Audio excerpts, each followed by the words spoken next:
Selamat pagi anak-anak. Hari ini kita ketemu lagi di dalam mata pelajaran IPS.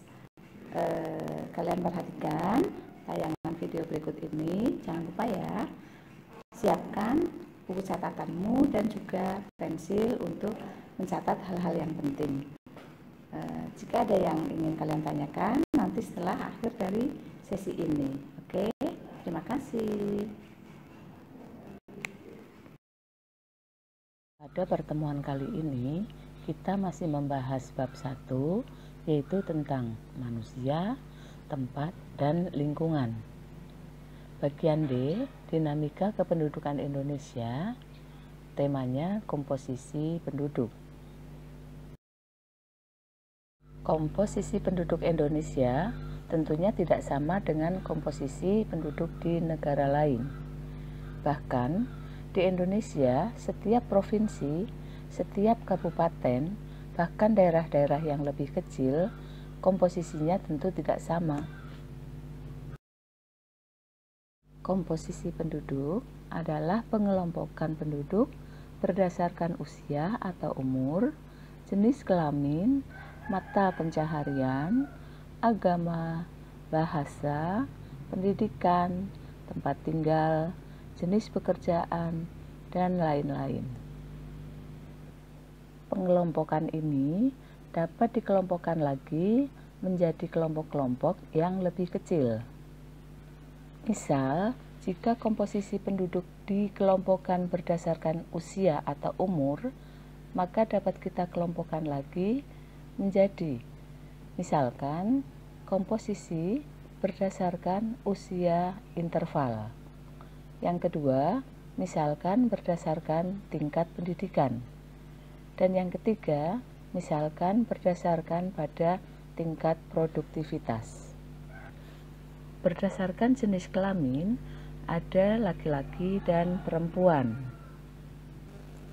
Nah, jika berdasarkan mata pencaharian, maka komposisi penduduk menjadi sangat beragam. Karena pekerjaan penduduk di Indonesia sangat beragam pula. Sedangkan jika berdasarkan agama, maka komposisi penduduk didasarkan pada agama-agama yang dianut oleh bangsa Indonesia. Jika didasarkan kepada bahasa dan bahasa daerah, tentunya ini menjadi sangat beragam, karena di Indonesia ada ratusan bahasa daerah. Kemudian, jika didasarkan pada pendidikan, tentunya pengelompokannya sebagaimana pengelompokan pendidikan di Indonesia. Jika berdasarkan tempat tinggal, kita bisa mengkategorikan lagi apakah di desa atau di kota, apakah di pinggir pantai atau di pegunungan, dan yang lainnya. Dan yang lain adalah tentang jenis pekerjaan. Gitu ya anak-anak. Mengapa suatu negara harus melakukan pengelompokan penduduk? Ternyata ada alasannya. Komposisi penduduk diperlukan dalam suatu negara karena dapat dijadikan sebagai dasar pengambilan keputusan ataupun penentuan kebijaksanaan dalam pelaksanaan pembangunan. Kalian perhatikan contoh berikut ya. Misal, jika di suatu daerah banyak anak usia balita, maka pemerintah harus membangun sekolah TK ataupun menambah fasilitas yang diperuntukkan bagi anak-anak usia balita seperti taman bermain, posyandu, taman mendongeng, ataupun fasilitas lainnya. Contoh yang kedua, jika di suatu daerah banyak petani, maka pemerintah seharusnya berkonsentrasi dalam pembangunan di bidang pertanian.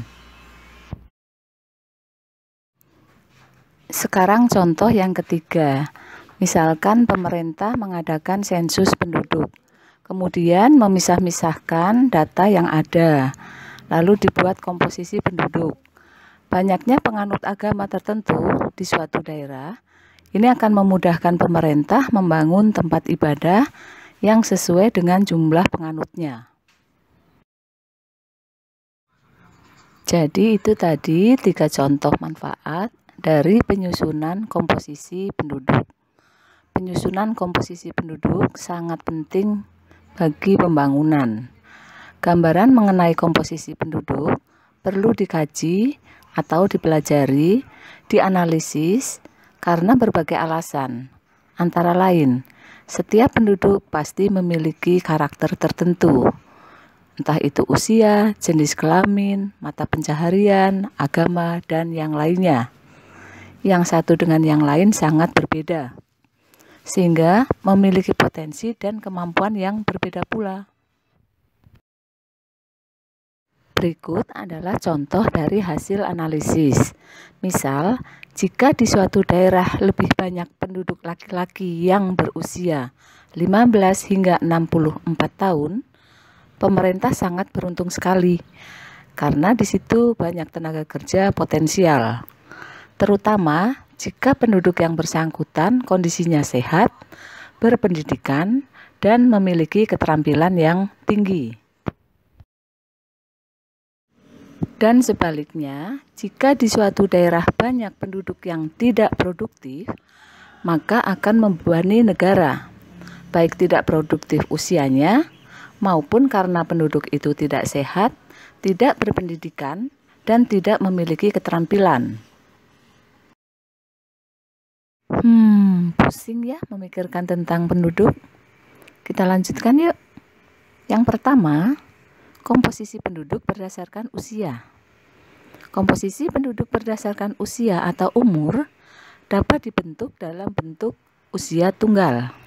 Misalkan, usia 0 atau yang baru lahir, usia 1 tahun, usia 2 tahun, usia 3 tahun, dan selanjutnya sampai usia 60 tahun atau lebih. Namun demikian, apabila komposisi penduduk itu dibuat berdasarkan usia tunggal, tentu gambarnya akan sangat tinggi, karena penduduk di suatu negara bisa mencapai puluhan tahun, ya, atau bahkan mungkin ada yang sampai 100-an tahun, maka gambarnya akan menjadi sangat tinggi. Nah, di slide yang ini agak berbeda. Komposisi penduduk dapat juga dibuat berdasarkan interval usia tertentu. Misalkan 0 sampai 5 tahun atau usia balita.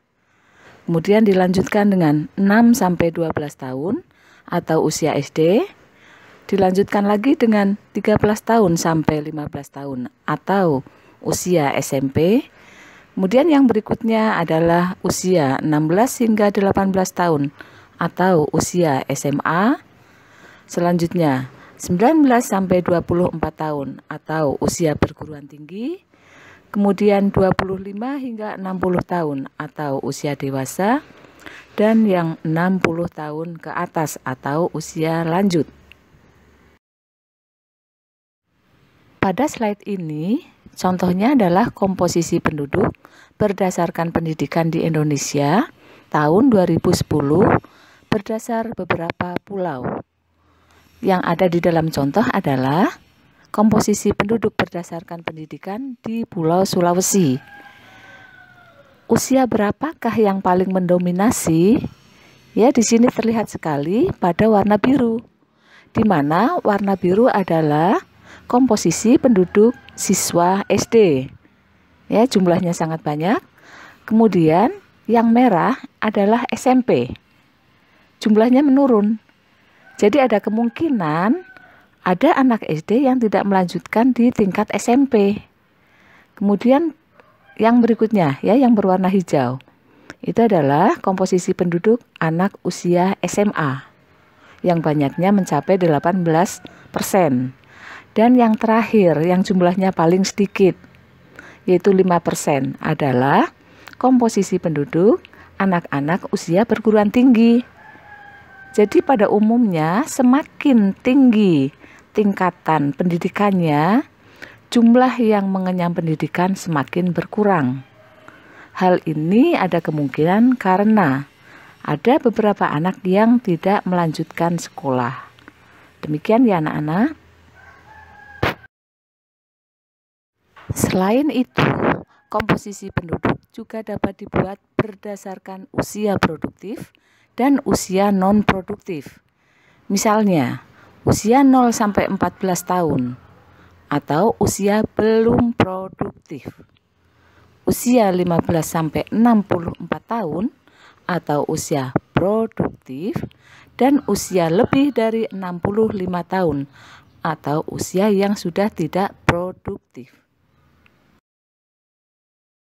Permasalahan dalam komposisi penduduk adalah apabila jumlah penduduk dengan usia di bawah 15 tahun dan usia di atas 65 tahun jumlahnya lebih besar dibandingkan dengan yang usianya masih produktif atau yang berusia 15 hingga 65 tahun.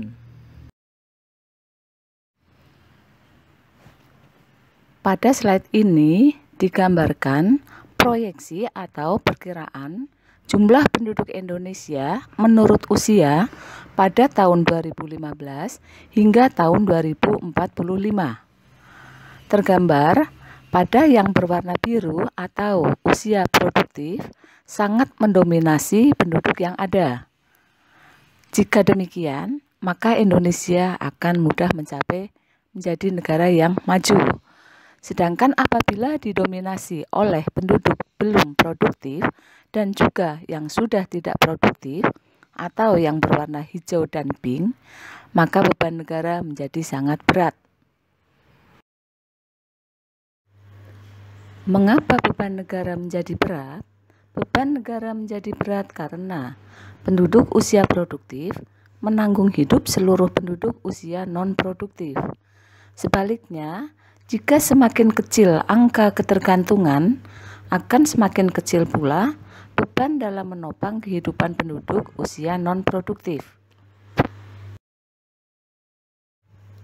Kita lanjutkan pembelajaran komposisi penduduk yang kedua, yaitu komposisi penduduk berdasarkan jenis kelamin.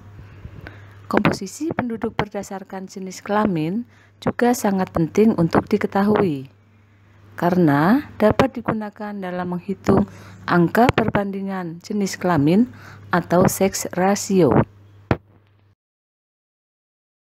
Perbandingan jumlah penduduk berdasarkan jenis kelamin dapat digunakan untuk memperkirakan bentuk pemberdayaan penduduk sebagai sumber daya manusia sesuai dengan karakteristiknya. Jadi kita bisa mengetahui apakah penduduk itu didominasi oleh kaum laki-laki atau oleh kaum perempuan.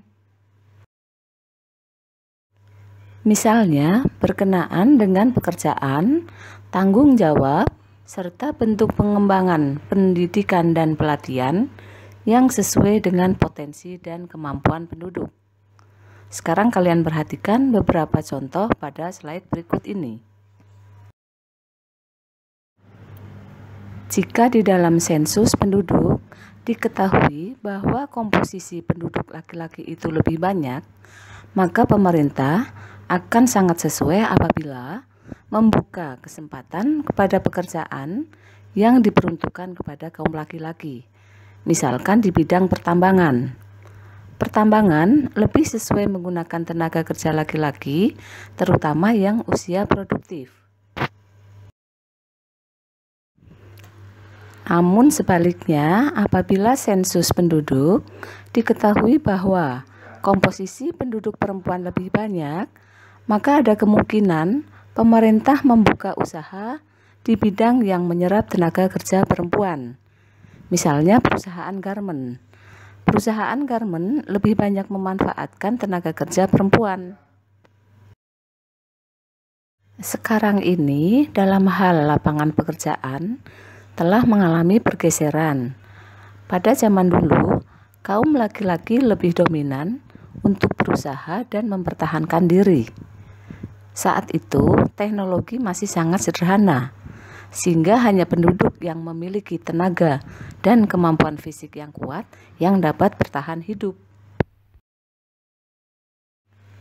Setelah teknologi berkembang dengan cepat dan modern, sesuai pula dengan prinsip emansipasi wanita, ternyata hampir semua jenis pekerjaan laki-laki sekarang ini dapat dikerjakan juga oleh kaum perempuan.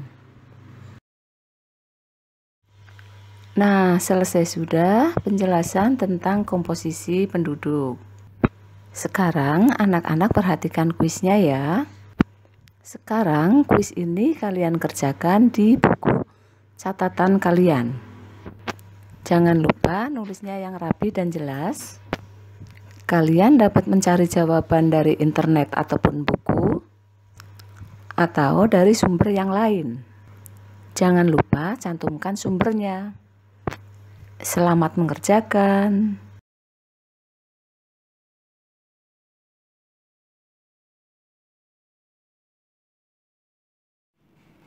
Demikian mata pelajaran kita hari ini.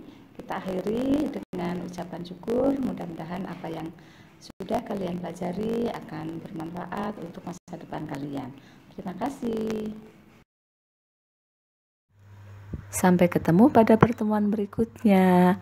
Wassalamualaikum warahmatullahi wabarakatuh.